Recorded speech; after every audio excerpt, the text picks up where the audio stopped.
have Aidan on Skype. Hello. I'm using a laptop and I unplugged the power earlier in the day and I've only just replugged it in now, so the battery's about to go flat. It's going to critical power mode. Got the audio coming, the microphone going into the laptop, then the output from the laptop using an FM transmitter into the other room where I'm receiving the transmission just on a normal radio, and output from the radio into the computer, and then back to Skype.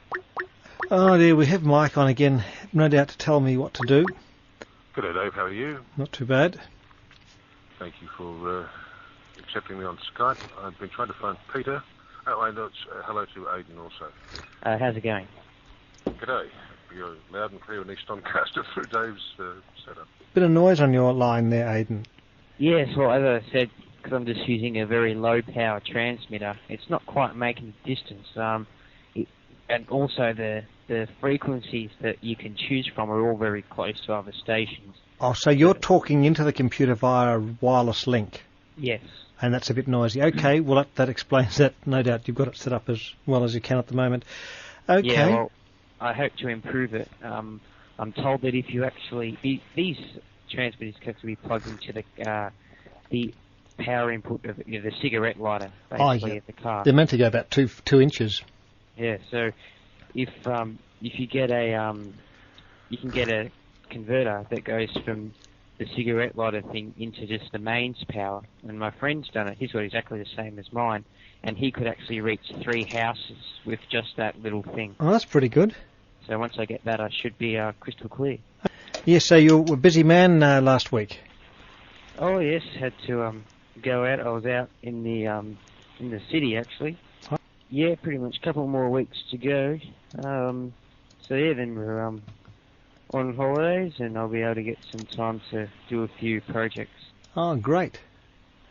Oh, yeah, one of them is going to be actually building a bit of a recording studio. Oh. So I've got the mixer, getting microphones. Yep. To actually put it all together, basically. Should I start my recording here, Dave? Oh no, not necessarily. For legal purposes? Oh well, you can if you like. My hands are sweating already.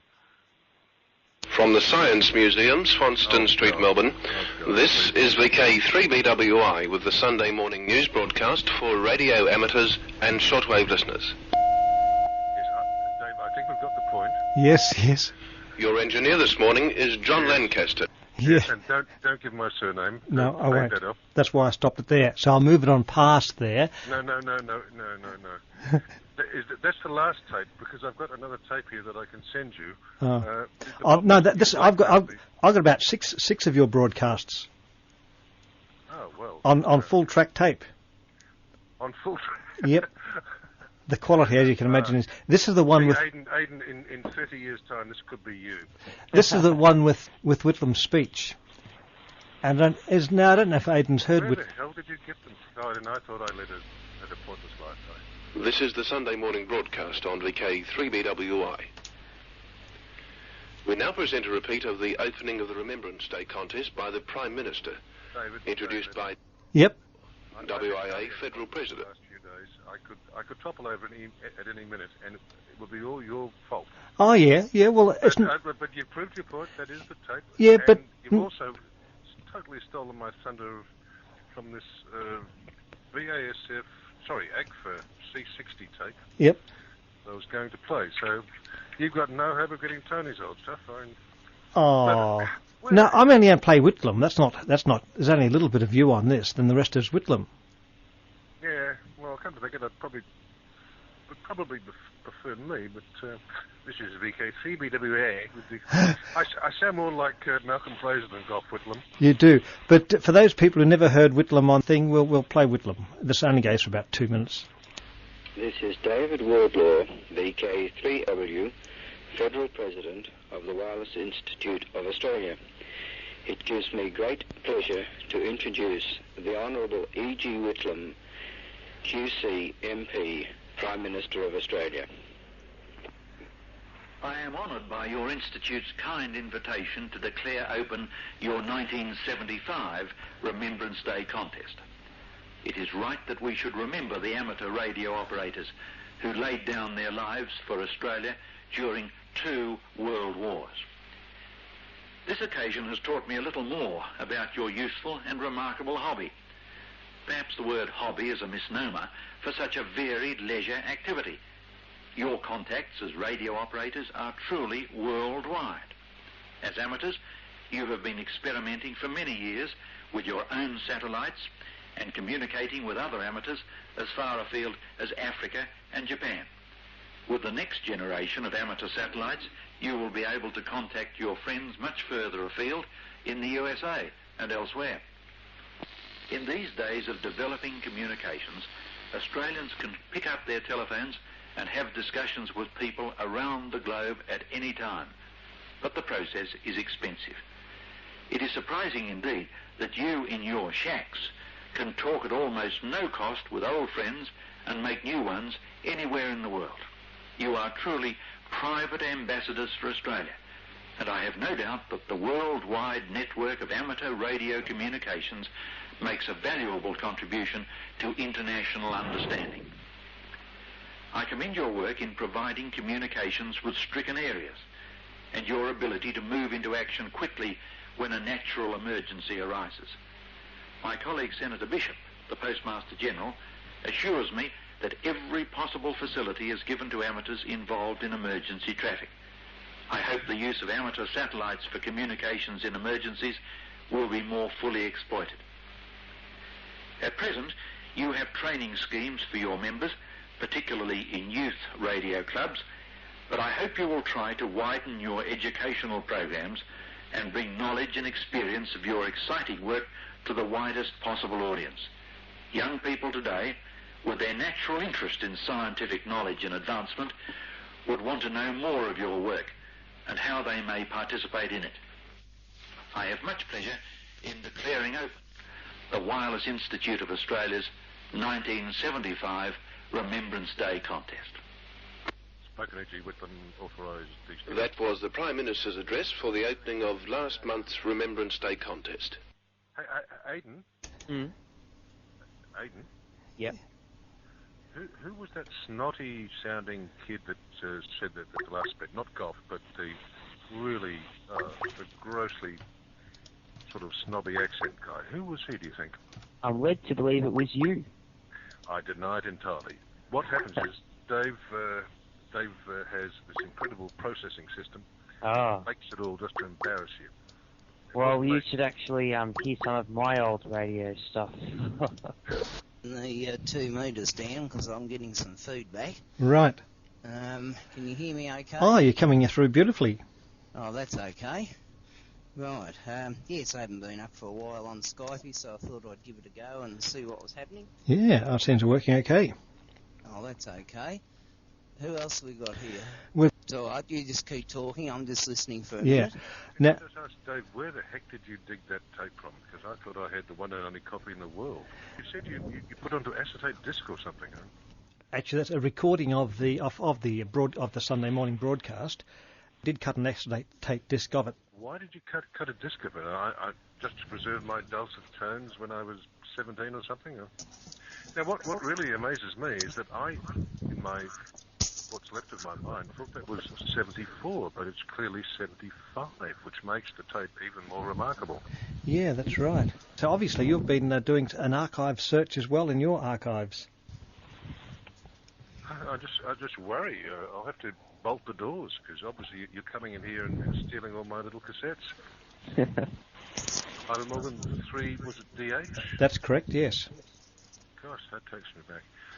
Aidan, say nothing because you realise that in 30 years' time, when Dave's about 100, this is all going to be played on the net. And you will experience what I'm experiencing, sweaty hands, and your hair all falls out. You know what I'll do? I'll get some of my old radio tapes and I'll put them in the computer and play a selection, play a few snippets.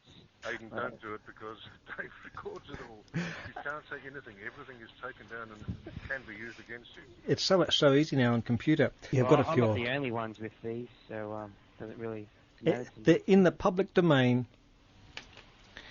Yeah. And I've got tapes from 1960 Mumble, when I'm much younger than you are now, and listening to them, I can't. It's Embarrassing. just so weird. Yes, you see, Dave, you play our tapes, you don't play yours. Cruelty. I play mine. Is your motto. I play mine every week. Selected Not ones. When you were Mumble teen, no, not like that. Where is Mr. Peter? Because we've been working on stuff to do with the missions all week. He's been ringing me while I've been ill, and he disappeared. He came up on the cam stream, and I said, "G'day, Peter," and bang. So you've been ill? Oh, excuse me. Sorry, I sneezed. I beg your pardon. What happened? Oh, yeah. It'll be actually quite interesting to see what does win. I mean, you've got two different things. You've actually got, well, there you go. There's a snippet from radio. How many years ago was that? Aidan, do you realise David has captured this, and in future years you'll have to leave the money at the second tree from the left in Carnegie in the paper bag. That's what I do anyway. Well, this would have been 2000 and no, it would have been last year, actually, early last year. Oh right, that's this week, this second in our time frame. This shouldn't embarrass anyone. Apologies for the length of that tone. Good morning. You're in tune with VK3BWI Wireless Institute Radio, broadcasting from our studios at the Science Museum of Victoria in Melbourne. As per usual, we're operating on 1825 kilohertz 160 metres, 3600 kilohertz 80 metres, 7135 kilohertz 40 metres, 53.032 megahertz 6 metres, 144.5 megahertz 2 metres AM, and through the magical device on Mount Benjamin known as repeater VK3 RML on Channel 1 FM. We might be talking about this. Engineering the broadcast today is Carl Bicknell, VK3 BCF. Melbourne's weather should be cool with a few showers. First, there. So, Dave, you actually bothered to tape that rubbish from 1970 Mumble? Well, obviously, you bothered to tape some as well. No, I bothered to actually speak. As you heard, this is the VK3BWA. I sound like Mrs. Slocum on Are You Being Served? You do, yes. It's a terrible voice. Oh, wait, you weren't supposed to agree. You were supposed to say, oh, no, wonderful speaking voice. Have you got one cut a bit lower? Would you mind remaining in the fitting room, madam? You see, we share our accommodation with gents ready-made, and they've got eyes like hawks. Well, they aren't waiting their hours for you to come and serve me. Any trouble, Mrs. Slocum? I thought you'd be over. I'm just asking your sales girl if she's got one cut a bit lower. How much lower did you have in mind? I'll deal with it, Captain Peacock. Miss Brahms, get out a 38C platform. I must admit, I think it's improved a little bit through the WIA transmitter of 1975. Yes, I think a lot of those broadcasts I just recorded because I wasn't home and just put a time clock on just to record them, and the tapes somehow been never gone over. And little did I know that 30-something years later, I'd be held up to shame and ridicule. Now, you know, when you used to do those broadcasts emanating from the Science Museum, when I worked at Broadcast House, a lot of people used to listen to that broadcast, Sunday morning broadcast, and your voice would be echoing down the hallowed hallways of the ABC, because the AR8 receiver in the switch room was tuned to 1825, and even though the museum had a terrible signal, we're just down the road from it, and it was sent up tie lines, so anyone in the area could just dial it up and listen in to the broadcast. I wish I'd recorded those words, because I had no idea that my fame had reached across several city blocks. One morning I went into the studio supervisor's office, and he was a ham, and he was sitting in there. He was like the duty senior announcer, and he had a Ken KP202 on his desk, and it was screeching out the broadcast, and he says... I've still got my KP202. And he says, have a listen to this guy. He's got quite a good voice. Now, is he still alive? Because I want to send him a thank you card and a Christmas card and my... No, he tuttled about 2 or 3 years ago. It's probably my broadcast that did it. It might have been, yeah. Sunday mornings you could hear that WIA broadcast echoing throughout the breadth of that place. Of course, there are quite a few. Probably at that stage there would have been probably 20 or 30% of the people working there were hams. You saw that John Lords has gone, the golden tonsils and all that. My understanding is that he had a little gizmo, which was an equalizer / compressor / limiter / whatever, that made his voice sound so mellow and wonderful. If only I'd had that on the 3BWI broadcast, I too could be old, past it, reactionary and of no interest at all, and have had to quit with failing ratings and be driven away in my Bentley. Mind you, that 3BWI transmitter made everyone sound, well, about the same, I suppose. It's somewhat telephonic response. Well, Peter Cosson, 3BFG, built the whole thing from scratch and did a great job, except he did not mark the VU meter correctly, so everything was ground up far too high. Now, listening... So I'm shocked that after 30... How many years is it, Dave? 75, yes, 32 years. 32 years, you've actually dug out my corpse, cleaned off the greasy bits, and are now broadcasting it not only on the air but on the World Wide Web. Did you notice that Whitlem talks about the worldwide something? He said that. Yes. We are truly private ambassadors for Australia. You are truly private ambassadors for Australia. We are? Yes. Yes. You and your shacks. But he did say worldwide. He did, didn't he? Worldwide network of amateur stations or something. And I have no doubt that the worldwide network of amateur radio communications makes a valuable contribution to international understanding. Something like that or something. And he said that it can speak as far as Africa. Yes, that's right. Who would have thought? And communicating with other amateurs as far afield as Africa. We're struggling to speak from Glen Huntly to Carnegie. A speech of Whitlem when he was chucked out and he stood on the steps of Parliament House. And you can find it on YouTube and so forth, but I can trump that because I was there on 11th November 75. And yeah, so which is interesting because I must have done the broadcast a few days before. You must have, yes. So I'll have to look out my old pictures and do a website. But may we say God save the Queen, because nothing will save the Governor-General. Yes, what happened to the microphone? Oh, you mean the... He had something was wrong with the audio. It was sort of rumbly or... Well, may we say God save the Queen. Because nothing will save the Governor-General. It's the standard one they always play when they talk about it. It sounds like the microphone had a crook insert or something. No, what it was, in his rush to record the segment, the camera person, whoever he was, didn't thread the film around the sound drum in the proper manner, and there was obviously tension there. It, of course, was causing flutter and wow on the magnetic soundtrack.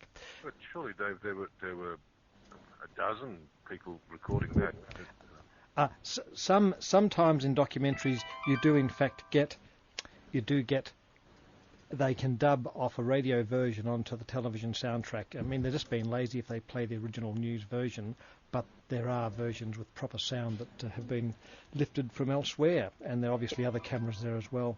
So every version I've heard of that speech has always had that rumbly audio. I've never heard it clean. No, you can hear it clean sometimes, yeah. I think they like to play that one, the gurgly audio, because it adds to the moment, doesn't it, really? Yes. If it was totally clean, it just wouldn't sound like it was from 1975. Dave, can I just ask you to fiddle with your mixer for a moment, because when Anthony speaks, my earwax is being cleaned out better than a certain recently elected Prime Minister. I've got low level. Hang on. Yes, okay. That's looking good. Everything sounded the same on the 2 metre service. Oh, well, the 2 metre service is going through an Audimax, a Volumax, and a multi-limiter, and a big one. That's the reason why it sounds the same. The golden tonsil that Dave has for his system, yeah? Mm. I've just pulled the microphone gain down to 1.5. Is that better? Yeah, that sounds fine, thanks. I have no complaints.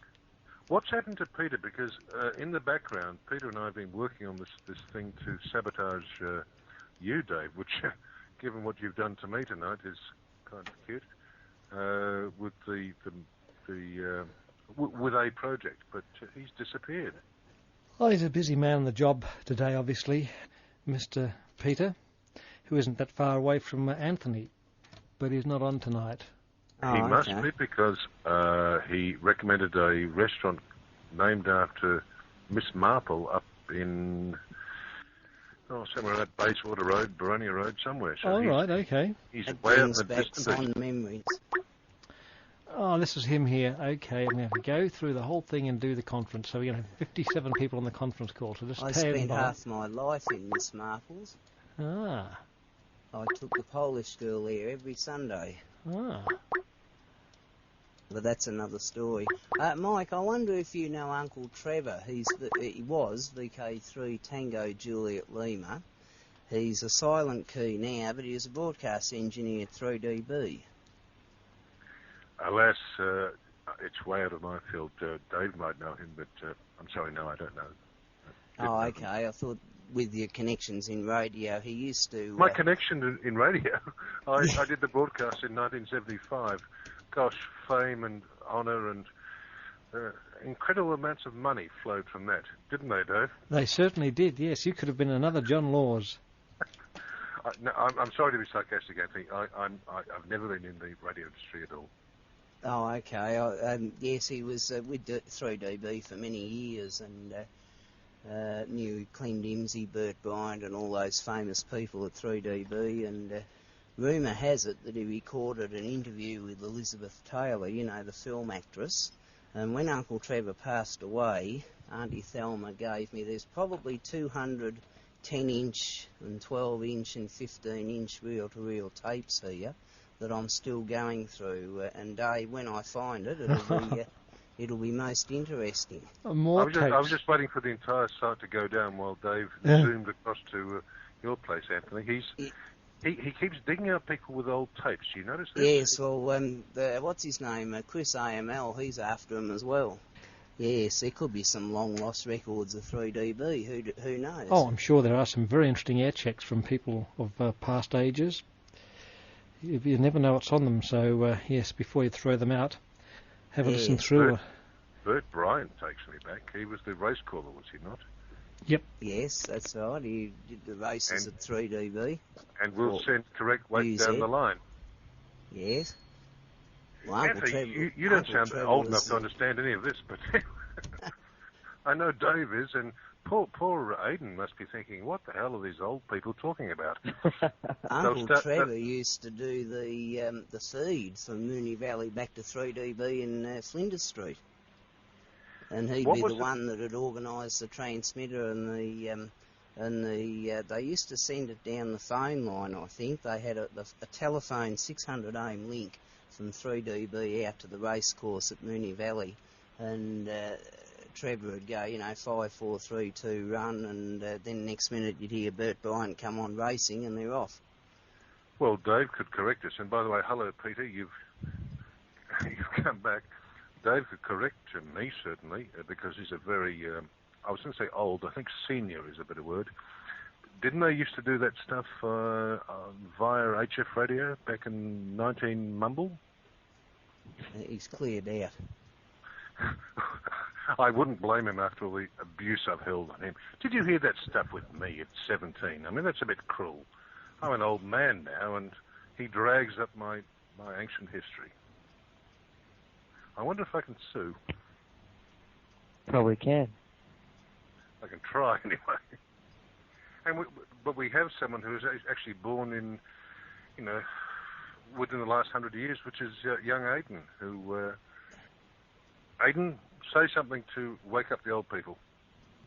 How do you add a contact in Skype? You doubled then, to use the old term. Oh, did I? I beg your pardon. I'm trying to add a contact. I've got all these extra people in Skype and I'm going to add them, but I can't remember how to do it. Come on, Aidan, this is your chance to shine. Explain to some old man how to do it. Oh, I have no idea. They're giving away false teeth down the street. Giving away false teeth? False teeth? Well, watch out, because there'll be a whole herd of radio hams. Teeth at last. We can So bite I found it. Now, you're talking about links to the racecourse and things. I have in my possession an old 3DB backpack. It's a converted Army VHF backpack, works on about 40 megs. And it's got 3DB written on it, and it's been modified. You could plug a proper broadcast mic in and walk around with this backpack and a big pack of batteries and do live interviews. And obviously they use that to send the signal back to the station, probably via a VHF antenna on top of those two towers in Flinders Street there. Now, you know what my friend said to me the other day? He picked up 2 flat-screen LCD working monitors off the curb. Really? He's done pretty well. I know. That's almost a record, isn't it? Yes. 2 That flat backpack screens. thing you've got, Dave. Yes? I thought of Aidan walking the dog tonight because I saw 2 monitors, but they were just CRTs, so obviously Aidan lives in a very posh suburb. He does. Paupers out here. Actually, it's pretty rare to see him. I was actually quite surprised. And he saw him in the street next to me, but I've never seen anything there, but maybe I'm not going for enough walk. Now, Anthony, did you have a question for me? Yes, that 3DB thing you've got, have you had a look inside it? Oh, yes, I've had a look inside it. Is there spaghetti sleeving, and I'm talking about the old-fashioned stuff, over some of the solder joints? I think there is, yes. Well, it's probably either been built or modified by Uncle Trevor, because that was his trademark. Oh, look, I'm sure it would have been done by him. It basically is just an Army set that's had the audio, changed over. Basically, not modified that much. I looked in. I've got a book on Army equipment. It was quite a landmark equipment for its miniaturisation in its day. I think it's a World War II vintage thing. I've still got bits and pieces of all that stuff from 3DB here from the great clearance sale. Oh, yes. I suppose it'll take you a few years to get everything out. Yes. I'm worried. I'm still using up the spool of yellow spaghetti sleeving from 1970 Mumble. Oh, yes. I didn't know I was, preserving the old crafts. Oh, yes. I thought everyone did it. Uncle Trevor's legacy lives on. Yes, I'm still sorting through stuff and finding bits and pieces that I thought I'd forgotten about or didn't know about, or some little note that was stuffed inside a chassis or something. Yeah. Because he used to do that if he ever made repairs or modifications to something. Generally speaking, he'd take one valve out and in place of the valve he'd write a handwritten note and it'd be detailing of what happened, why it happened and when it happened. So that's all very interesting. Yes, he must have been a busy man on the job. I've had Mr. Egg here a few times. Oh, He's yes. been fascinated. He would have been. Continues to take all the stuff away. Isn't that good? You've got someone to take stuff. There's an amp here that's missing a VU meter, so he's got his eyes on that. Mm. Can I just butt in with a thought? I think that the thing that I heard back in 1960 Mumble was called two-way turf talk. Two-way turf talk with Bert Bryant. I remember that, That yes. rings a bell. Yes. Ah, dingle dingle. It was similar to what we're doing here, but we're 10-way turf talk. I often used to say we're doing a two-way turf talk. It's one of our sayings from that era. But wasn't it done at least in the late 60s on HF? I'm sure it was. I don't think I've used HF for that sort of thing. The last HF connection that I know of was 3KZ. They had they used to get a report from the beach down at Elwood, the Life Saving Club, and they used to do that on 2 megs. Well, I must defer to your greater knowledge, being such an experienced person. But I reckon I'm sure I heard it, and it had whistles and heterodynes and things back in the good old days. Not in my recent history that I would know about. We'll be back in just a second. Righto. We'll be back. I think they had a couple of systems, you know, a phone line and a HF and a VHF link or something. Generally, they just used a phone line. Those mixers, I would put money on it, but I don't have the recordings because back when I was about 10, you couldn't afford the tape. Dave wasn't recording everything that wasn't nailed down. So yes, you couldn't just put 50 hours on one DVD worth 50 cents. I remember looking through the window there, and they had a rack full of AR7s and other sorts of associated equipment. Indeed. Are they still 6 feet under? Because hey, you can go and get them. Yeah, it'd be worth getting the snorkel gear on, and let's get them, because sell them on eBay. We should go down with a submarine, get photos, like the Titanic's radio room, publish them, and make money and retrieve them. And well, I'm a bit old, and if I'm a bit old, you're far too old. So let's send young Aidan down. He can drown, and we'll just all stand back on the shore and saying, "Oh, what a tragedy!" Aidan, say hello. We're not going to talk about the ancient. Now the valves would still work. The pins might be corroded, but the valves would be okay. And use it as a mooring. May I a little confession here? I'm not sure what an AR7 actually was, which makes me feel very... well, do explain. Yeah, I know what they are, but someone else can explain. Military receiver, transmitter, I don't know. When it's described to you, you'll know they're the iconic radio. I think there was a list of ARs. They started with, probably started with 1s and 2s, but I think there's 3s, 5s and 7s were the main ones they had. Plug-in coils for each band you used, and they had this wonderful etched metalwork on the front of each of these big band coil boxes you'd plug in, so you'd be able to work out where the tuning dial was meant to be in relation to which frequency, etc. The rip-off of the national HRO, and they had a big round knob in the front, which was a tuning knob, but not direct reading. You had to read off from a graph. The coil boxes had graphs on them, so you'd turn this big knob in the front, and you'd read off the numbers, and that would approximate where you were on the thing. In fact, there's a famous photograph of a receiving station. I think it was out at Diggers Rest or somewhere. There's a whole room full of them during wartime. I've got some wonderful photos down in the Antarctic. They were also used down there for most of the HF as well. Right, yeah, they're certainly a workhorse receiver. I had an HRO at one time, but never had an AR7. They're getting to be rather, well, not rare, but they weren't that good, really, compared to modern sets, and they were a pain with the coils and tuning around. Well, yeah, once the coils went out, they were a bit of a bugger, but it's also that and the, what was that wonderful Air Force or Army type receiver, the BC-148 or 147 or something or other? A triangular glass face dial with a knob. That's the one with a big chunky clunk, clunk, clunk, and then a big rotary. Yep, yes, they were very good sets. They were originally 28 volts, but you'd put a power supply in them, and they worked very well. I had one of those as my main receiver for quite some time. I purchased it off Harry Roach. Harry Roach. And we've got a recording of him too, but I won't play it. Yeah. The Sunday morning news broadcast is coming to you on VK3BWI. The shortwave listener notes are presented by Harry Roach. Good morning. This is Harry Roach, bringing to you the shortwave listener notes for Sunday, the 7th of September, 1975. Band reports. 160 metres. Coffee break transmissions are still the most consistent area in this band. Yes, probably done by me, I know. In fact, I would say certainly done by me, because I think I was the only person that ever actually bothered to go down to Harry and record him. So. Hello. No, please, don't play it. Harry Roach here. Well, the shortwave listener notes from 1975. Yes, well, I don't think they're quite current. A little bit out of date. 160 metres. He was a lovely guy. I was just an old guy.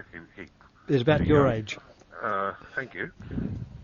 I always thought he was old. Even before I knew about radio, I'd ride my bike up Foster Avenue, and I'd look down that driveway with the funny antennas all around the yard, And in his garage, there'd be this man at the end with this desk on this bench working with this looks like very important scientific equipment. Did you actually go and see him when you were a kid? Did Harry ever get his ham call? He did. The last few years, he did in fact have a licence. Why did he wait so long, I wonder? He was a lovely old man, and I really don't want to laugh at him because I honour his memory. So I'm getting corny, but he was a lovely guy. Oh, we're not laughing at him. I think his main interest was receivers, and he didn't feel the need to transmit. He had enough time. He didn't have enough time to do the work he was doing on receivers. I would bet you dollars to donuts that the recordings you have of him were me, and I would have only done 2, maybe 3 with him. But that's a dangerous thing to say, because with your vast archives, I'm sure I would be wrong. And I'm back. You're back. I am. I needed a receiver, so I went up to Harry, and he had just finished refurbishing this BC 348, which I purchased off him for about $80, I think.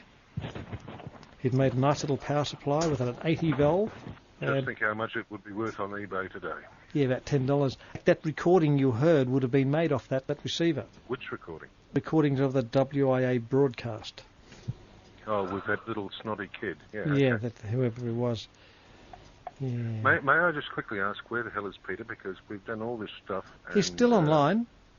I'm here. He's having some troubles with his keyboard. He presses one letter, another letter comes up on the screen. He's got an Enigma machine by mistake. How do you receive this, Aidan? Is it through the ether or something? Through the chat. Oh, I see. So when I was away, I was in the other room. That's why I wasn't at the microphone. I see. And what I'm trying to look for is a 9-volt to 240-volt transformer. No luck yet.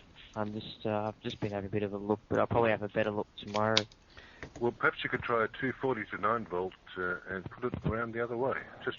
Yeah, I suppose I've got this little transmitter here. I just think I know my friend's got one, but actually what I might do, I might have to have a look at his and see. I'll be online, so don't say anything bad about me, but you kids can talk amongst yourselves for a few minutes. Now we can really get stuck into today. Get stuck into me. First of all, he drinks his own bathwater. Secondly, I think I'm about to be disconnected. How's it going? And anyway, the charges were never proven. Yep, I can hear you. Oh, excellent. Good evening, everybody. And Peter, where the hell have you been? I've done such vast work, and you disappeared. You left me alone in my hour of need. But no, I was just listening and hearing about the Whitlem dismissal, and I was wondering, that whitlemdismissal.com website, are any of the audio files that are stored there yours? No, certainly not. As far as I know, depends. Dave may have stolen them away back in the year Mumble, but no. So it's got lots of Super 8 and slides and things. Which, hey, Aidan, have you heard of the thing Super 8? And do you know what slides were? I do know what slides were or are, but I have not heard of Super 8. I've heard of High 8, but not Super 8. Oh. What about Standard 8? Educate this young boy. Super 8 versus High 8. My golly, what a leap in technology. Yeah, one was chemical, one was electronic. Oh, right. Now I know the difference. Super 8, back in the year 10 Mumble something, 16mm film was split into half, which made Standard 8, and then later they stretched it a bit and became Super 8. And it has nothing to do with video technology. Back in the day, these kids today, I had to walk 5 miles through blazing snow, and somebody finished the rest of the sketch for me because I can't remember. Yeah, we did this one the other week, so I think it's a bit recent. If you want to see Super 8, go to my YouTube site. There's pictures of the Glenhuntly Railway gates. I've seen those, yep. That's off Super 8. Okay. It's pretty... The quality's... It's okay. It's a bit grainy, but, you know, it looks older, doesn't it? Well, unless you wanted to spend $1 million a minute and use 16 mil, 8 millimetre was about the only thing for one on no wage or a minimal wage. I reckon if you put the footage of the gates into black and white, you could say it was shot in any year. That's right, yes. My developing tank back in 1969, 70, something like that, took 16mm film, but I was too poor to afford it, so I had to make do with stills. Oh, the scars still remain. News reading by, sniffly kids. I've actually found some of my own news readouts. Traffic play type it, because Dave will record it and blackmail you. Come on. Nostalgia I'm so Limited. glad I didn't put that tape onto the PC because You'd be playing it. So have you got some interesting tapes there? I actually have recorded some stuff, Dave, but after tonight, never again. I'm going to put them into a lead-lined vault. Aidan Ratcliffe, get back to the fun from the comedy page. Well, I think you'll get whoever that kid is will go a long way. Thank you, Aidan. I suddenly feel so much better about Dave playing me. Composers. You couldn't speak Spanish properly. I'm not clear. Why was that a prerequisite? You had, to be able to talk about classical music and opera and things like that. I thought so. I thought that as soon as I heard it, I thought it would have been really bad, but the equalisation really fixed it. I'm so glad I waited to broadcast until I was, 17 or something, so a couple of years made all the difference. May I just quickly ask Peter, wake up. Yes, what can I help you with? Hello? Can I ask you to remove me from this chat, which will improve the quality enormously, and talk to me quickly about the project and stuff that I've done? Can we go on private chat on Skype for just a couple of minutes? Okay, all right. Well, I'll disappear and come back shortly. And I'll disappear, so you disappearing. can all slander my name, but I don't have anything worse than the 75 broadcast. I shall return. That is not a threat, is a promise. Yes, I'm going to join the outward crowd as well, Dave. I've totally forgot you were there. No, that's all right. I've been out making cups of tea and all sorts of things and feeding the cat, and right. I've just been had the thing quietly listening. Oh, good. Oh, yeah, okay. Well, it's amazing how I forget who's on. Well, when you've got 6 or 7 people on talking at once, it's very hard to keep track of what's going on. Yes. Yeah. Yes, I suppose you got it from all angles with the VHF, the UHF, and now Skype, and. That's right. Your quality on Skype is better than anyone else. Actually, it sounds very good. It's just a standard headset microphone that I picked up at one of the big retail places. Right. Well. And I think I paid about $9 for it or something. It's got what's the sound card in this thing? It's an AC97, which is an onboard sound card in this computer. A broadband connection, and that's it. I mean, I could put the Behringer B1 on, I suppose, but that. Well, as I keep saying, I mean, you two could be speaking in the studio. You can't tell the difference. What's this noise they're talking about on 160? What sort of noise? On my transmitter. Oh, it sounds like crossover distortion. It just sounds. It's funny that it must be one of the valves is soft or something, because in actual fact I don't have to have the mic going up so high because the tubes have got a bit better go in them. Yes. A gravelly sort of. Perhaps there's some fault dormant in the transmitter that only showed itself when I put the new valves in. It's the valves or something else in the biasing circuit, who knows, but it certainly has gone downhill as far as quality, because it was actually very clean, one of the better signals on the band previously. Now it's isn't quite as good, so I guess you'll just have to work on it. I didn't build the transmitter, that's the trouble, so I've got to sort of nut out how he built the thing. Was it Ross who built that? Yes. Right. So it's got a what is Class B modulator. Yep. with 2809s, and that's where the valves are. But it's just a standard speech amplifier before that, and I've got my suspicions there might be something a bit screwy in the speech amplifier. Yeah, it could be. I'm just trying to think. Because when I've put the new valves in, it might be bringing this distortion that was probably already there, but I can't really see that, because if you're going to have a fault there, you'll hear it whether you've got crook valves or not, wouldn't you? Yes, I'm still in the bedroom. I haven't got out into the big shed yet. Right. And the frequency's changing too. We're going up to 3686 next year. So, yes, I've just got to trim the aerial. I want to have it so the dipole's resonant on about 33570. That's where it was cut for. And what I want to do is when I get up to 3686, I've got a terrible SWR. And the valve transmitter can take it, but the plate gets a bit red hot. So what I'm going to do is I'm going to have some, at the end of each leg of the dipole, it'll be cut for 3686, and then I'm going to have some plug-in drooping radials, if you like, which will probably be about a foot and a half long, and they're going to be plugged in with a set of banana plugs. And that'll, if I want to talk on the old AM frequency, I'll just go out and plug these two ends in, and that lowers the resonance. And then if I want to talk on the higher frequency, I'll pull them out and just use the aerial straight. I've been doing some experiments with it, and it's very successful.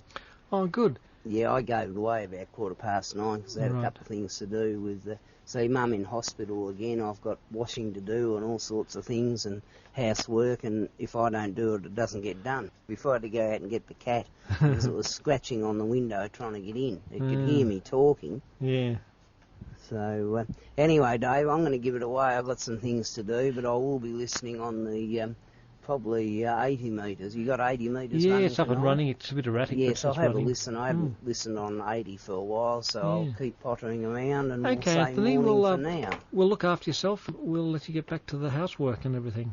Yes. Yeah, catch you later. Yeah, okay, see you, Aidan. Ta-da, Dave. Cheerio.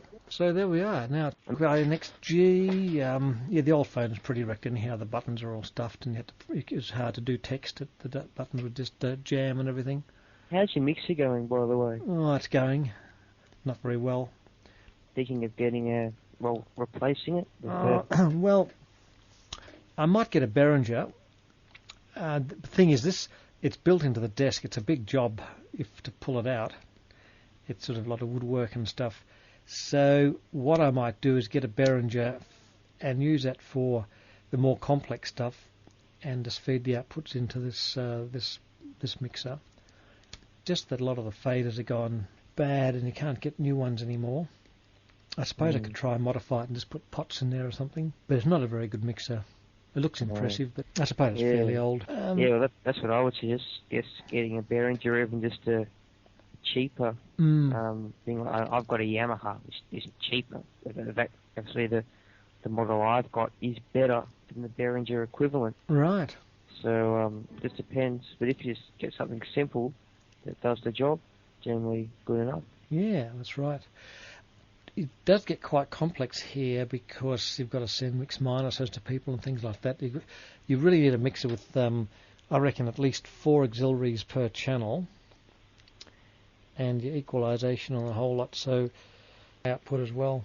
Yeah, it's amazing just how much you can spend on mics. Like I was suggested to buy a microphone, Behringer microphone, for $85 just for the one mic, when you can get 3 microphones for $65 that are just basic dynamic microphones, but they're pretty much good enough. You can easily spend thousands of dollars for a mic. This shotgun mics are about $2,000 or something, and that's without the casing and the windshield and the whole lot. Yeah, no, I mean, if you listen to the people on Skype just using headset mics, the quality is very good. Well, Anthony sounded the best of anyone, just a cheap mic. I mean, look, a cheap little condenser mic in those things can sound quite good. In fact, if you just go and buy a little condenser insert for a few dollars and power it with a battery, you've got quite a good mic. Like the microphones I'm thinking of getting at some stage, they're not actually condenser mics. They're still 3-pin XLR, but they're just not condenser. I can recommend, if you're ever interested in a cheap but very effective little toy for use for camcorders and things like that. 35, I think it's 35 or 33S. Where's my box? Oh, I had it around here somewhere. Anyway, it's I've used it with my Panasonic camcorder, and the sound quality is very, very good. But the best thing is that the cord, by the way, it's got a little battery in it with a little amplifier. You know what you could use them for, Dave? You could actually have all these MIDI computers running Linux, and you could put Skype on it, because Skype can run on Linux. Yep. And have all these cables, and pretty much have a different Skype account for each computer. So you could actually control people's individual volume levels. That'd be a much better idea, wouldn't it? So what you would have, you'd have your main account as you've got at the moment, and then as you always call the same account, and then it'll forward you onto the next available account. Right, okay. That sounds most interesting indeed. Yeah, so that's what most internet stations use. They have many computers with many Skype accounts. So you call the main one, and it goes, okay, that one's busy. We'll forward you on to another one, and if that's busy, it just keeps going down the line. One just for Skype. Oh yeah, these crazy conversations with. You can't have too many computers. So, so what have you been up to, Mr. David? Anyway. Oh, not much. I've been very, very boring here. Well, as I've said to David before, when I built or got crystal sets back in the 70s, one of the things that I used to do was to actually tune around, and I found that it would actually go up above the AM broadcast band, and I'd hear these really, really strange transmissions on a Saturday night, up around, just up above the AM broadcast band. I think they call it 160 metres. And there'd be these AM transmissions of these, I don't know, young fellas, probably their early 20s, talking absolute bilge, basically. Whatever you said about me when I was gone, it's all totally true or untrue. Tick one box, only on one side of the paper. I've been trying to struggle with Peter with some things. Oh, yes. Alas, it didn't work, and Peter sort of disappeared. Is he still about? Yeah, he's online. I'm still here, yep. Peter, I was sending you things, and I heard naught. So, anyway. My file is very short. It might have ended, so... I thought it might have. I can... You might have told me, but let's leave it until another and better time, I think. Okay, I'm now... Yeah, okay, a later time. That's probably a good idea. But, Peter, you must admit it did work well when it worked well. The rest of the time, of course, it was rubbish. Young Aidan is still here, and yep. I'm sorry, I've just come back. So, who's on VHF, UHF, on the worldwide free ASC system? I really should fire up the old KP202. Oh no, I'd have to buy crystals. Crystals were things that we used in the old days, and you save up your pocket money to get channel B or something. I think you just go on eBay and buy a Chinese transceiver for $49, $30 postage, 100 channels, totally programmable from 130 megs to 178 subtones and cross, repeater offsets, the whole lot. So you never need to... It takes all the fun out, doesn't it? I mean, not really. They actually work. Next you'll say we shouldn't wind our own coils. I mean, gosh, what is the world coming to? Yeah, well, make your own spark transmitter. Yeah, well, I'm just using one of those little Japanese ones at the moment. Yeah, yes, the old Ken was the first of those type of things. Yep. Peter has gone to hang his head in shame because I can now confess that Peter and I have been rehearsing things that were going to happen tonight, and it's all fallen in a great heap. So, it's fallen. Yes. Oh. And I kept saying, if we don't get this right, we can't do it because we can't annoy Dave. And so, oh God, I think next week, Dave, just block me and Peter. Well, me, not Peter, but block me, because we did try, we struggled, but it didn't happen. It was supposed to amaze you. And total failure is the words, are the words that are coming to me at this time. What, were you going to replay something? No, we're going to extend your rids to the world in hi-fi audio, but it didn't work. Crystals. When I was a boy, back when we had dinosaurs for pets, if you had crystals, you were really something. I mean, you had, one more channel to talk on 2 meters. So, some people got brave and made a VFO. VFOs on 2 meters FM, not a lot. No, a few. You can make a little, make a RC circuit to fit in a crystal socket and a squiggle around there. Drift around a bit, but it did work. What happened? So if you breathed out, the frequency shifted by. I recall Peter Parker saying just a couple of weeks ago that the struggle is still on with QRP to make a stable VFO. So, can someone do the sound effect again? Or synthesize. You did make a synthesizer now. No, synthesizer. That's cheating. How about an old-fashioned VFO from a circuit diagram that you bought from? You built from a copy of QST that you saved up for back in 1970 Mumble. Oh, the old days. Where's it? Thank you for the admissions as always, and how you got those old tapes from 75, 74, I will never know. I will die wondering. Don't you put them on a tape recorder? What a sad, empty life you had back then. I mean, that might be fun. And I am actually holding in my hot little hand here a cassette, a purple C60 Agfa cassette, and back then I could have read the label without glasses, but I can't now. And that was what I was going to play to you, but we all sort of drifted away. What? It says, this one says broadcast part 1. I wonder what broadcast part 2 was, but you'll have to wait till next week, to next week's thrilling installments of Mike's at 3BWI. But I'm just amazed. Is it not weird that you actually have tapes of me, and I've, spoken to you for a couple of months, and you look into your archives and you say, oh, this is you at 17 back in 1970 Mumble. It's a bit weird. You you said you have a recording of me and Mike 3LT. Yes, I do. That's truly weird, because that would have been nothing. Well, it's interesting. People used to use it for their entertainment. I mean, pre-internet days and cell phone days, people have been in their cars driving around talking on the radio. It was there was an awful lot of transmissions on the air. All of which you recorded for some bizarre reason. 30 Mumble years is not bad, Dave. I mean, do you remember back in the day when the repeater frequencies were going to be changed on 2 meters because there was an error made in ordering crystals for the Victorian division?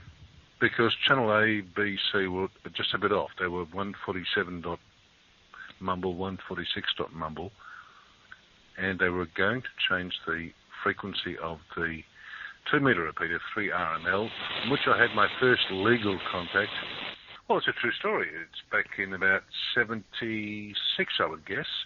The head honcho of RML was a guy called, I won't mention his surname, which is good because I don't remember it, David somebody, and we had a big debate about whether we should shift up or down, Mumble kilohertz, because what happened was that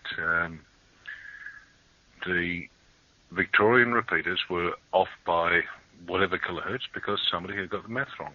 And particularly channel A was the thing, that channel A was way off. Ah. You don't have this on tape? Oh, I don't think so. Play me back. It's true.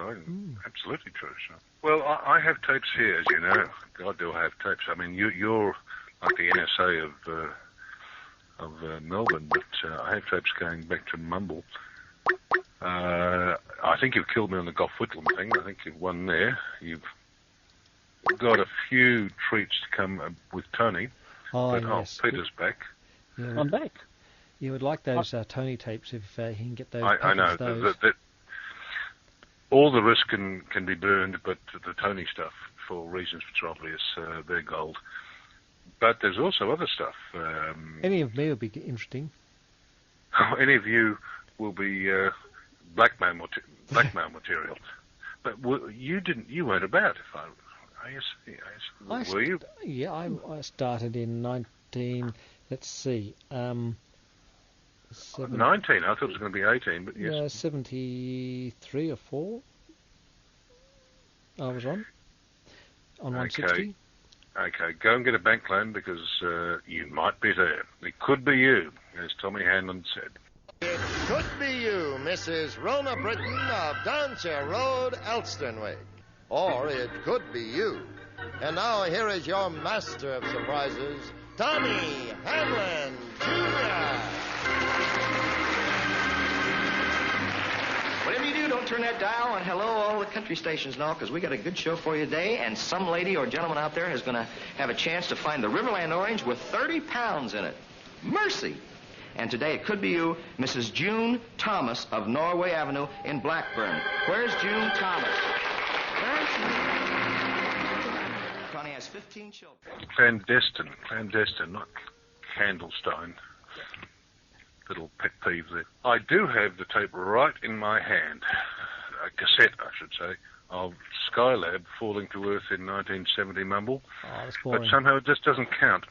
I have got that on podcast with commentary from Tony talking about it and listening to it. And... No, I'm not highest rating. Yeah. Well, on my cassette, which I'm sure I would not dare to compare it to your stuff, but it's actually recorded to save room in stereo, but on each track is different, and it's from the ABC back in 1970. When did it fall? 74, 5, 6? Like I forget. Yeah, I've listened and thought nothing nearly as good as mine. No. It crashed in Western Australia. We were all sort of hiding under the bed, saying, "Oh my God, the sky is falling." And the guy there was saying, "Oh no, it's crashed way out into the sea. It wouldn't have been crashing on the land." Oh, a bit of sarcasm creeping into Dave's commentary. At least you're going to get them done one day, aren't you? Yes, okay. Just because you found the old cassettes of me, the old acetate discs, yeah. I really felt old when you said, "I've got you, Mike, on acetate." No, you're just very old, Dave. Back in the old days, 21, we would have just have begun to start. Just before you go. Yes. I do have 2 suggestions. One is that Peter and I fix and get the thing right that we've been doing the last week. Peter? Yep, that's fine. At your leisure. Well, yeah, okay. And secondly, I think next time both I and Peter and Aidan should be coming in through a radio link rather than the net. It's sort of cheating. I feel that I'm sneaking in the back door. But people haven't got the time or the inclination to get a proper radio system going. They don't have got the time, the interest. But we're sort of leeching from you, are we not, Dave? I mean, you've got the whole thing. We're being broadcast across the worldwide 3ASC network. Yeah, hopefully. On the wireless front, I did notice that there's been a couple of competitors come out with new wireless plans, which are sort of pretty competitive and will hopefully drive the price down a little bit. Luxury. Back in the day, 300 baud modem, acoustic coupler. We thought that was just screaming along. But Dave, you would remember back, you would remember reading of things like the Traeger pedal set in the Outback. Yes. And in its day, that was a revolution. So today it's laughable, but it must have saved lives back in the year 1918. And they had the keyboard. Mumble. You pressed the keys and it would send Morse code out, so you didn't have to know Morse code. Back in the day on 6 mumble megahertz, I used to listen to the School of the Air. Well, good morning, everyone. It's Miss Bellhausen here for 3-4 teaching class this morning. How are you all today? Over.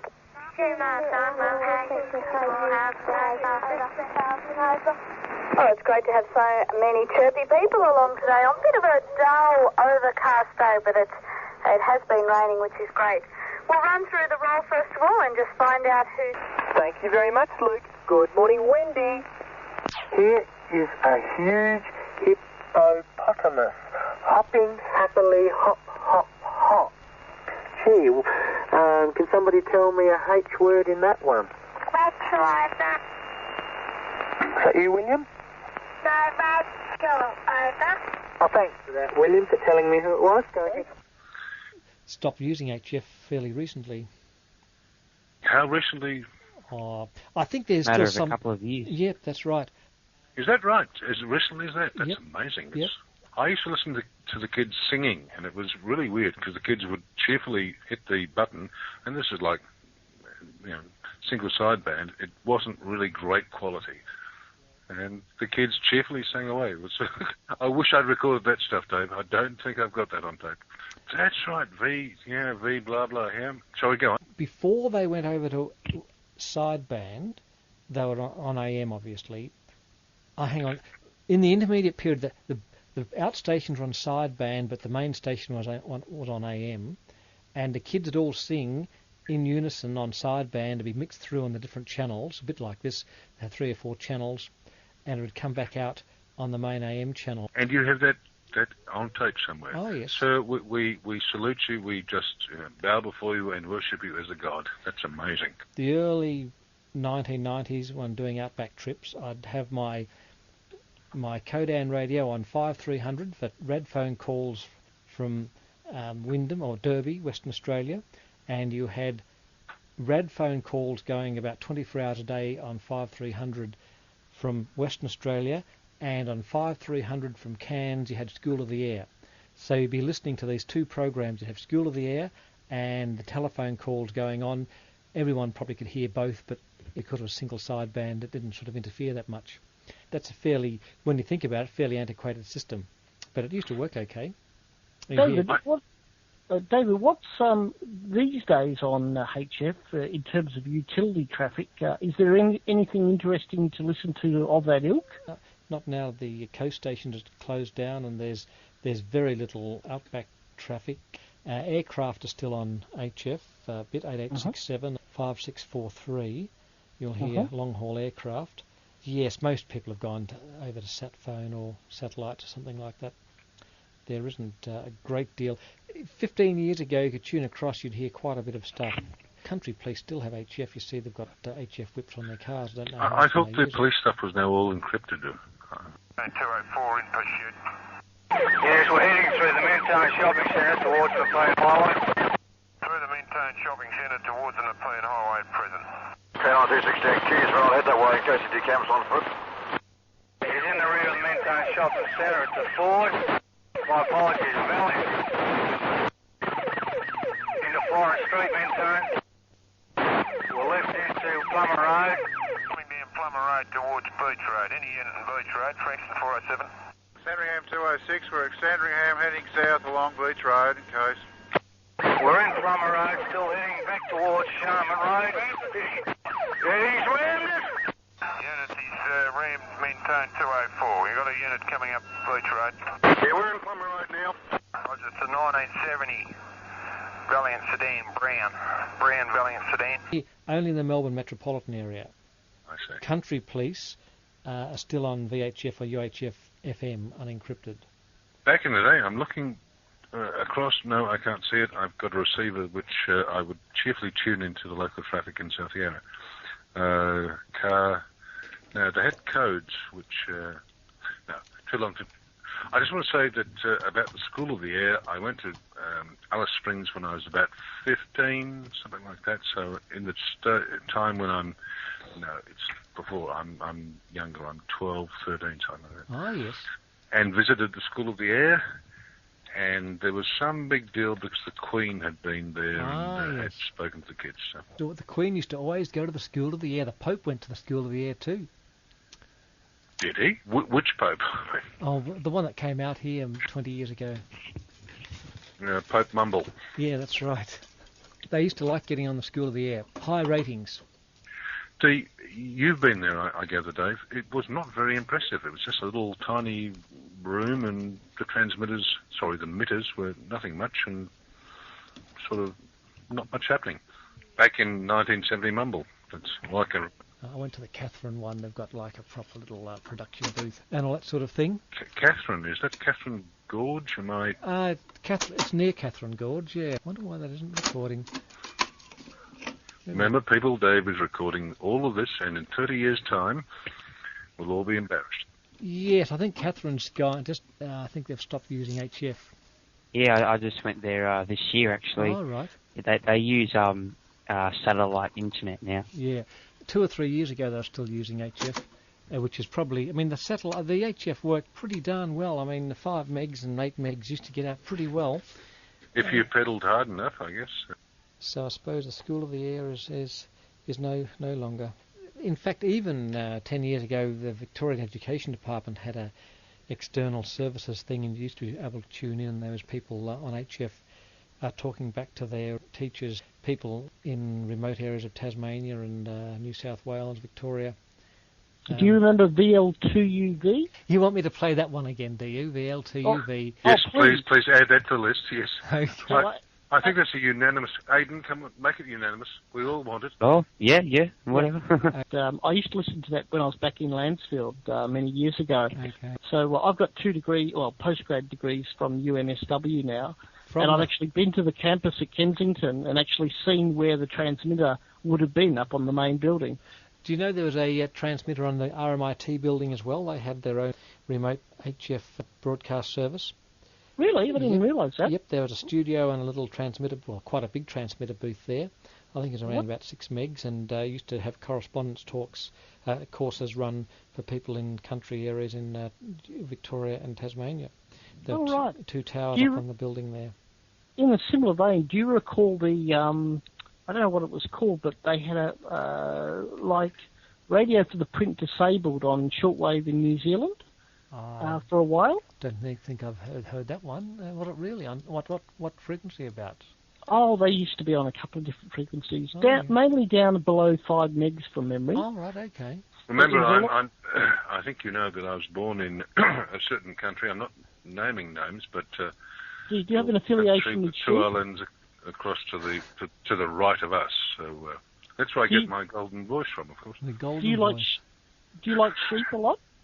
I knew that as soon as No, honestly, they had a shortwave service. You could pick it up, and if I was to really hunt around, I could probably find an old QSL card from there. I did some work back in the 1980 Mummbles for the Victorian. What was it called? The mob down off Punt Road, a bit down towards there. That mob. Oh yes. To do with it was called TAG, the Technical Analysis Group. And the blind people are just amazing, just incredible. The funny thing was that shortly afterwards I was diagnosed with glaucoma. So I was thinking I've got to pick up some tips here, people. Hopefully it's got under control. Well, the people at TAG, the blind people, were amazing. There was one guy in particular who prided himself on being able to fool you that he wasn't blind. Is that right? He was good. I failed the first test, but the rest of them, of course, after that. Anyway, that's a long and boring story. We should, we play our favourite clip from Radio University. So, for about the 10th time... Brian Henderson was a New Zealander. Joe Bioki Peterson... Oh, hang on. I think I've just hanged myself on my own. There were a lot of radio people, though, from New Zealand. Who was that TV weatherman who was from New Zealand, who went to CCTV 9 in China? Edwin Ma. Yeah, he's a New Zealander, isn't he? Yes, he is. Yeah, he's a certain... I know who Edwin Ma was, but I didn't know he was a Kiwi, and I didn't know he was in China. Edwin Ma is now reading the news on CCTV 9 in China, believe it or not. When I say in China, he's actually physically in China, and he reads the news on China's international satellite TV channel. Does he do it in Mandarin? No, he doesn't. Prime Minister that will remain nameless. No. He does it in English, and it's an English language channel.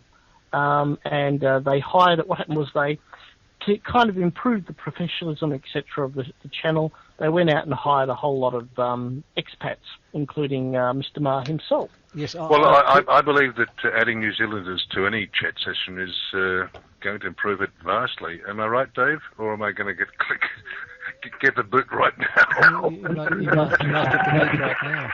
Well, may we say, God save the Queen. Because nothing will save the Governor-General. I didn't play that, so... must have been from that was me. It's Now, on YouTube. Listen, Aidan, you little sprout. I was there on the day, on 11/11/75, which shows you how old I am. Well, you were so happy that things were unfolding the way they were. No, I think you mistake my accent for my politics, but Really? let's not go there. I can say that on that fateful day, Gough looked at me directly and addressed his speech to me. It was after the speech that Aidan's played.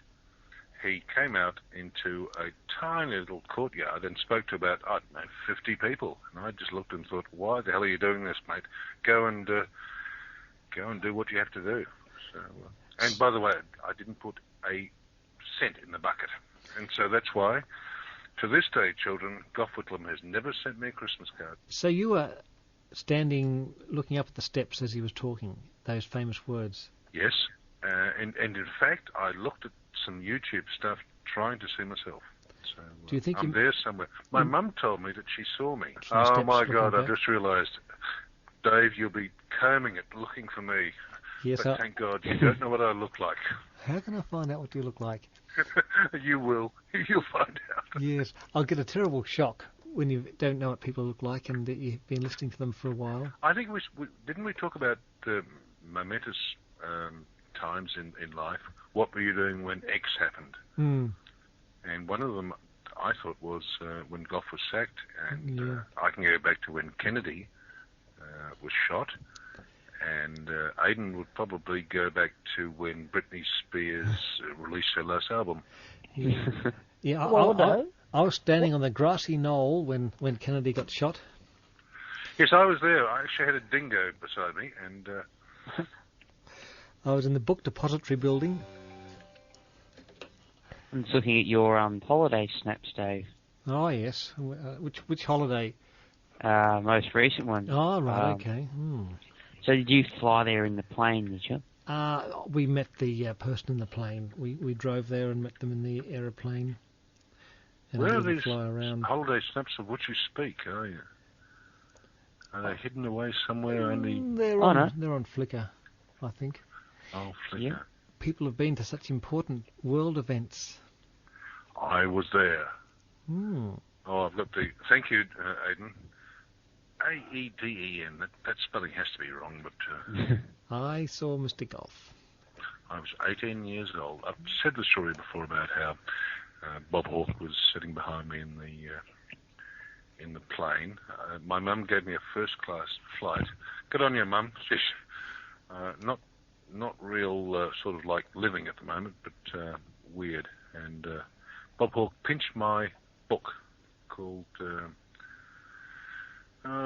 Mumble, the Australian Constitutional System by Crisp and somebody. And at the end, he pushed the book back to me. And that train crash. Oh, that's right. I've still got that on there. Oh, yeah, it must be the train crash, yeah. You were there, were you? Yes, I was there too. We were at all these important events, covering them for the world media. That's right, yes. Oh, well, might have a look at their high res, so... Oh, yes, they're quite good photographs. Oh, were you there? You won't see a photo of me there, though, because I was taking them. Isn't that good? Always take a camera in case you go to some momentous event. Yeah. I prefer to find out what other people have been doing, like sitting next to Bob Hawke in the plane. Yeah, and recording like it all. Okay. Yes. I'm thinking Murdoch, Packer, come on. So you would have been an 18-year-old reading a book on the Constitution. That's amazing, isn't it? It wasn't. But getting back to you, I'm still looking at your transmitter hall. Oh, the transmitter hall, yes. I just dream of having a transmitter hall. To keep those tiles polished. Every day I spend hours and hours polishing the tiles in the transmitter hall. I thought you'd have your slaves licking them, but I'm looking at the booth, which has a young boy, which I somehow think you've smuggled that one in. Oh, no, I'm quite young. You keep saying I'm old. I'm actually quite young. Crossband radio emissions booth. My God. In future, I'll adopt a kneeling posture when I come here, because obviously we're in the presence of a not God, but a demigod. And the planes. You went in little tiny planes that I used to fly back in the 19 Mumble. Cessna 171s, I think they are, from 1956, and they're still made. Jesus, I haven't had. I was going to say have had an endorsement in 172. I didn't know 171 Maybe existed. it's a 172. I'm not really an aeroplane person. The 172 was like the Commodore of the air. So I've got a question, actually, for you guys who are a bit more experienced with the 1975 dismissal and everything. On the website with all the sound recordings, it says that it's got some recordings there of Bob Hawke's response to the dismissal. Do you have any idea what his response actually was? Really? Are you asking what he said to me outside of the plane? Because it wasn't much. It was one nod to me. Do you mean on the steps of Parliament House? No. What I mean is that Hawke's... Hawke was, I think, leader of the ACTU at the time, or around and at also that time. leader of the Federal Labor Party. But yeah. So was he supportive of Gough or not supportive? Dave, while I roll on the floor laughing, I think you will answer this. Oh, sir, I respectfully disagree. I don't disagree. I respectfully just would say he was federal leader of the Australian Labor Party from, I think, about 74. And no, sir, I know that would be 73-ish. The Labor Party, in the sense of the federal leader of the Labor Party, not the parliamentary party. It's a totally different deal. Gosh, what were you doing? Man, you must have enjoyed the 70s if you didn't know that. I also have Super 8 films which I took of Gough and Bob Hawke and Malcolm Fraser, which, if you're not nice to me, I'll put on the web. It says here, I was reading Hawke's Wikipedia entry, that he actually joined the Labor Party in 1947. Yeah, that would be about right. That would be after he was at Oxford. No, during the time he was at Oxford. By the way, just in case anyone gets it wrong, I'm not a booster for Hawke or Whitlem or any. My politics are my own business. So. We're not. Yeah, no, I'm just trying to clarify the actual points here. Hawke became federal president of the Labor Party. Okay. So you're quite right. So I'm always right. Listen to me. I know he used to enjoy a drink. Yes. Quite a lot, really. Go on. Sorry, this says that he was an alcoholic. So, okay. That's a bit rough. You're just saying what Wikipedia says, so book Wikipedia. If it's on Wikipedia, it must be true. Yep. Absolutely. I'm just making an entry here for David Mumble. I shouldn't have said that, but for David, for 3ASC and for missions. Oh, there's not now, but there will be. Then do I get my recordings back from 70 Mumbles? They're in cyberspace now, so it doesn't matter. The cat's out of the bag. You. Tell me, David, where were you back in 70 Mumble, 11 November 75, when you heard that Gough was not looking good on your crystal set? Is that it? Is that your big memory? Actually, the deal was Whitlem came up with a thing which said that public servants would be paid by a sort of voucher scheme from the banks, and the banks knocked it back. And so, what was the reaction? Clearly, Dave was asleep basically through most of 1975. I think my politics might have changed a bit over the years. When people are younger, they tend to be more, I suppose, left-wing and or attracted to things like green politics and more... but as they get older and they have families, they tend to become more conservative. back in the 1920 Mumbles, people were attracted to not just the left, but to what we would say the far left, socialism. So they had an expression, you can Google it, something along the lines of who was not in the 20s red. Anyway, that's brought this thing to a grinding crunch. David, I'm just going through your photos here, and you've got one with the yellow sign, or yellow wooden sign, marked emu, pointing towards in a particular direction. What was that all about? That is pointing towards the emu test field, atomic test field in South Australia. Oh, is that what they called it? Which is not to be confused with Maralinga, which is a few hundred kilometres further south. Emu was the first mainland atomic test site where they exploded 2 major atomic bombs and a few other minor tests. So what's the little white sign that we can't read here underneath it all about? White sign? Well, under the emu yellow sign, with it pointing to the left, right, there's like an A4 sheet of paper stuck to a yellow board. They're the original Lembedel coordinates. Oh, okay, fair enough. Which he used got navigated from the stars in the 1950s and marked out all those locations. Right. So it says here prohibited area. Does that mean you're not allowed to go in there? You get $10 million fine, 20 years in jail, and get a spank on the bum if you go in there. Okay, and also afterwards you glow in the dark, don't you? That's not that dangerous anymore.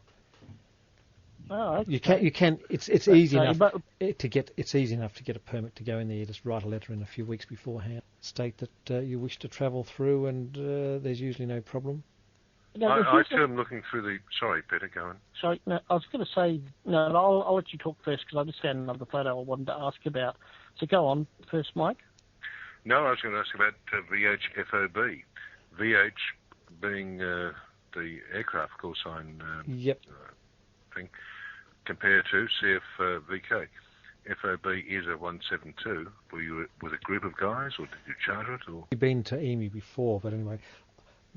myself and my son were going to go for a trip to Western Australia anyhow. Anyway, this other particular party, they wanted to have a look at emu, and they were doing a flying trip. So we organised to meet at the emu clay pan on a certain time and a certain day. It's a very remote area. Since we had the vehicle, we spent a couple of days there, and the people in the plane, they could come out with us and have a look around some of the archaeological sites around the test area. So basically... But what I was asking was, you sat in the back and prayed. Yeah, I'm just looking at the aircraft register. Oh, right, okay, yeah. Yeah, so there you have it. It's all on the net, isn't it, Aidan? Nothing anyone, anywhere. Yeah, quite a nice little aeroplane. I started to sweat. Aidan can work out where I am. And so how long did it take to fly from, Melbourne, from Moorabbin to... I think it took a couple of days. I think they flew from... It was a couple of hours from Cuba Pedy to Emu, and 2 days, I suppose, to Cuba Pedy from Melbourne or something like that. I've never taken anyone on a light aircraft for that distance. That's just seems to me that it's like putting someone in prison and saying, sit there, do nothing. Just you thought Jetstar was bad, try this. I guess if you restrict it to 3 or 4 hours flying at a time. They are pretty claustrophobic, those little planes. But then again, I can tell you driving to Emu, to get from Cuba Pedy to Emu was 2 days. It's about 250k, I think. And I think there's a photograph of the road there. It's not much fun either. Flying mightn't be a bad idea. I've actually been to Cuba Pedy when I was a kid. And, of course, they're all underground. They tunnel like moles. Yes, there are a lot of moles there. Vastly overpriced opals, if I recall. I'm looking at a picture that's titled, This Goes On During Live Missions, from your Flickr site. I've forgotten they were on, actually. I thought they were all marked private. What's fascinating is that the guy's looking at a PC screen with a waveform, but to the left of the wave of the PC are 3 incredibly ancient old meters. They're official Bayer VU meters, which I'm looking at now. They are the best VU meter you can get. They've got excellent, that, of course, excellent. They're a VU characteristic, but they've got a nice peak reading Their ballistics action. and their Yep. PPM and their mumble. That's right. Yes, Yes. I know they're superb. They're just looking incredibly old. In fact, the guy on the left. No, I think I'll stop there. Those meters aren't that old, actually. They would have been made in the 70s or later. That's a style of meter. Hey, Aidan, did you notice he said they're not that old? They were made in the 70s, the 1970s, last century. They're like a style of meter. They're like a retro style.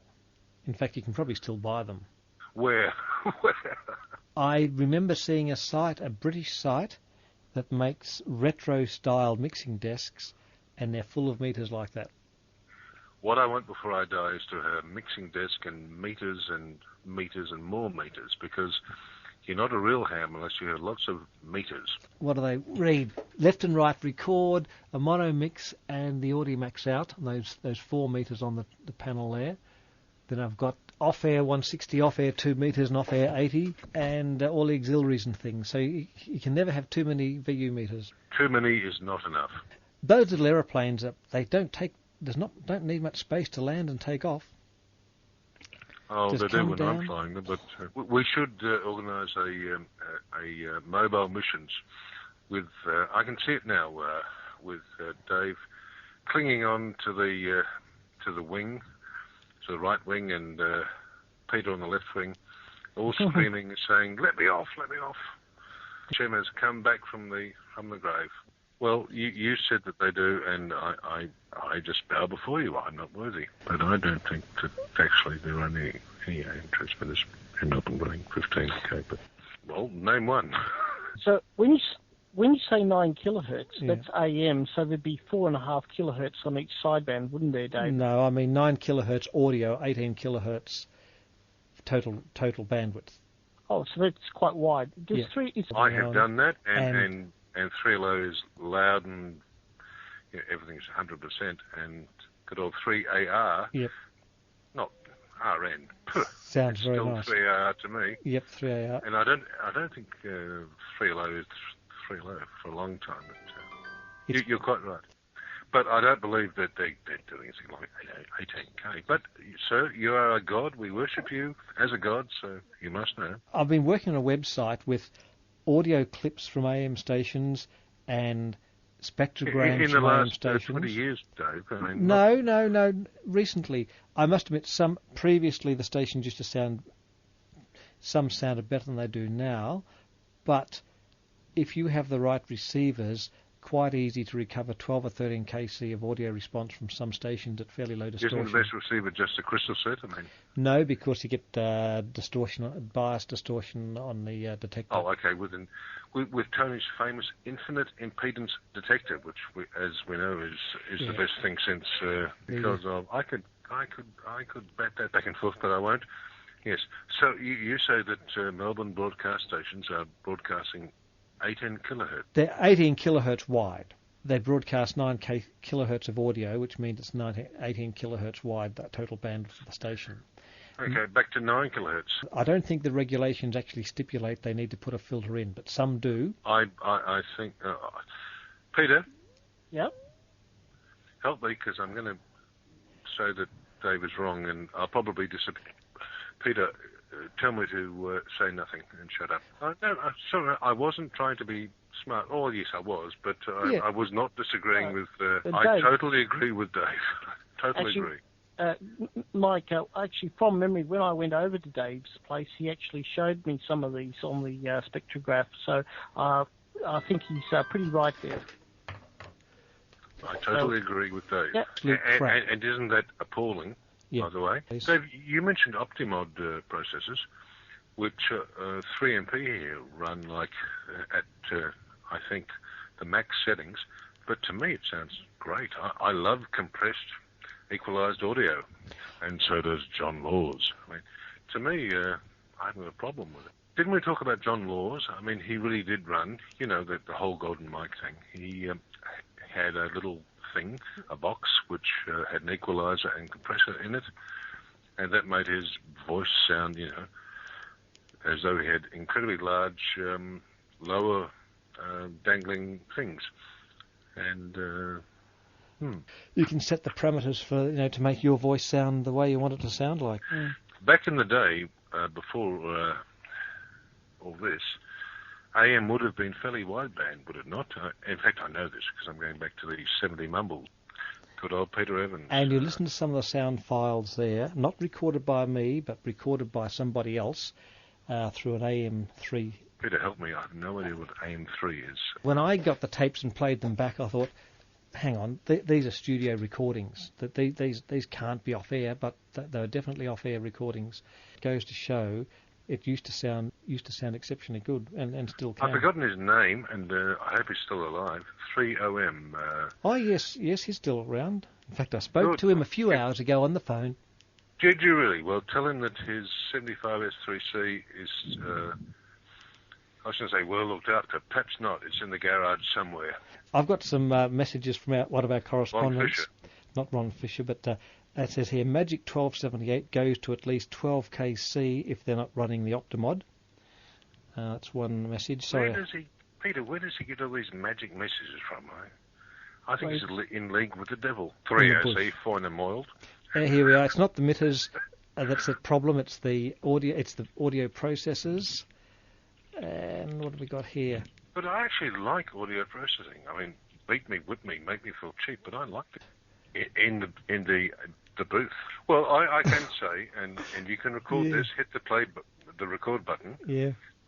When I said this before, when AW and MP changed channels, I listened to 3MP, which is not my kind of station, I have to say, and it sounded amazing.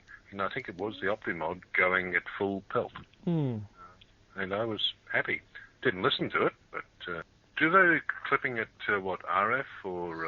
I mean, clipping to me is just diode back to back and filter and bang. So it might be a little bit more. Those Optimods are not cheap. So now, Dave, you would know. Back in the 1970 Mumbles, ABBA, the Dancing Queen.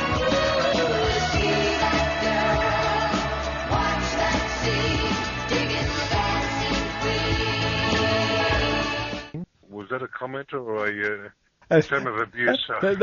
That's the song that came into my mind, but anyway. Or an incredibly revealing insight into your psyche. I think you'll find that back in the day with the early ABBA stuff, somebody came up with a box that would clip and compress and equalize and so forth. And they licensed it on the basis of you pay me 5 cents a record or something. I think you'll find that's correct. I'll look it up and tell you. They didn't, in fact I know it's the truth, but they didn't just say, here's the box, go for it. You want it to sound like so. Back in the day, I mean, I can still remember. I know that I've been shot down in flames for it, but I used to listen to Tony Sanderson. Back in 60 Mumble and 70 Mumble. Mumble, yeah. And I used to listen to him stop and talk about things, and then slowly, the clock would come up on the audio. Yep. Tick, tick, tick, tick, tick, tick. And he used to talk about dual time constants and all that stuff. Compared to today's limiters, that was a very, very basic limiting device. It just was a limiter with a dual time constant. Yeah, it sounded quite good. Nothing quite special. good. We thought that was amazing. I used to listen to that too, and I thought that is a most amazing sound. I remember going to his place, putting on the crappy AKG tinny headphones, and hearing this compression, and every time you spoke, everything would go silent. And I thought, this is fantastic. Imagine if I could one day have a machine like this that made things sound like this and play records through this machine, and you play old 45 and the clicks and pops would just go, send it into super limiting and sound so official. And of course now I've got a rack of them. It was more fun back then. I actually built some stuff using what would they have been? From a Wireless World article, which promised zero distortion. But of course, you can't get it because it's it's to do with the low frequency waveforms that the computer can't. All right, I might head off now. Oh, okay, Aidan. Morning to all. Hope you haven't been too bored. I knew we would eventually get Aidan to go to sleep. No, he's fascinated hearing about this broadcast engineering, aren't you? No comment. I will. I think I'll head off too, gentlemen. So Okay. I'll say morning to you both. Okay, well, it's been most interesting. I haven't said much. Well, maybe that's why it's been interesting. Oh, that's a bit cruel. I thought that sort of insult was reserved for me. Yeah, maybe it should be. No worries. Oh, thank you too. Well, do so, sir. I mean, I think the other one might be slightly better. No. Henry trumps me every time. They've all gone, by the way. You see that? As soon as you said, I'm going to play a broadcast, bang. Yes, they've all gone. Yeah. But listeners on, go for it. Yeah, it's been most interesting again. No, don't be polite. Be polite. Just play the thing and... Okay. Okay, I'll find something sharp and just end it all. I've lost the will to live. Hey, wait. That, if it's got Harry and Whitlem, it has to be me. I'd like to hear it again. I mean, it's 35 years, so... You'll be hearing again quite a few times, I think. Yes, I'm sure I shall. It'll be I'll leave the money on the left tree from the... Go to bed, Dave. Okay, see you, Mike. Cheers. Cheerio.